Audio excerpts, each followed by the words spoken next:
পাকিস্তানে ২৪ থেকে ৩৬ ঘন্টার মধ্যে হামলা চালাতে পারে প্রতিবেশী ভারত। বিশ্বস্ত গোয়েন্দা তথ্যের ভিত্তিতে বিশ্বকে এমন কথা জানান পাকিস্তানের তথ্যমন্ত্রী আতাউল্লাহ তারা। তার এমন মন্তব্যের ঘণ্টাখানেক পর খবর এলো কাশ্মীরের সীমান্ত রেখা বরাবর টহল দিচ্ছিল ভারতের ৪টি অত্যাধুনিক রাফাল যুদ্ধবিমান।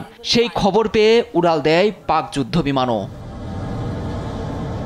পাকিস্তানের যুদ্ধবিমানের উপস্থিতি টের পেয়ে বাধ্য হয়ে পালিয়ে যায় ফ্রান্সের তৈরি রাফাল বিমান। বুধবার বিবৃতিতে এমন চাঞ্চল্যকর খবর জানালো পাকিস্তানের বিমান বাহিনী পিডিএফ।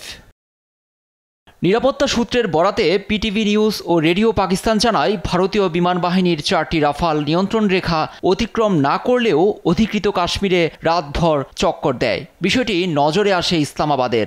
বিবৃতিতে দেশটি জানায়, তাদের বিমান বাহিনীর তাৎক্ষণিক শক্ত পদক্ষেপের ফলে ভারতীয় বিমান বাহিনীগুলো সরে যেতে বাধ্য হয়। নয়াদিল্লির যে কোনো আগ্রাসী আচরণ ও উস্কানির কঠিন প্রতিক্রিয়া জানাতে ইসলামাবাদ প্রস্তুত বলেও বিবৃতিতে হুঙ্কার দেওয়া হয়। কাশ্মীরে গত ২২ এপ্রিল বন্দুক হামলার দায় পাকিস্তানের উপর চাপিয়ে বদলা নেয়ার হুঙ্কার দিয়েছেন প্রধানমন্ত্রী নরেন্দ্র মোদী। এমনকি প্রতিবেশী দেশটিকে সন্ত্রাসের আতুরঘর বলেও দাবি করে। যদিও কাশ্মীরে হামলার দায় অস্বীকার করে প্রতিবাদ জানিয়েছে শাহবাজ সরকার। পাল্টাপাল্টি হুমকিতে উত্তেজনা বাড়ার মধ্যেই যে কোনো সময় সীমান্তে সংঘাতে জড়াতে পারে দুই পারমাণবিক শক্তিধর দেশ। লুৎফর কবির, নিউজ ডেস্ক, দেশ টিভি।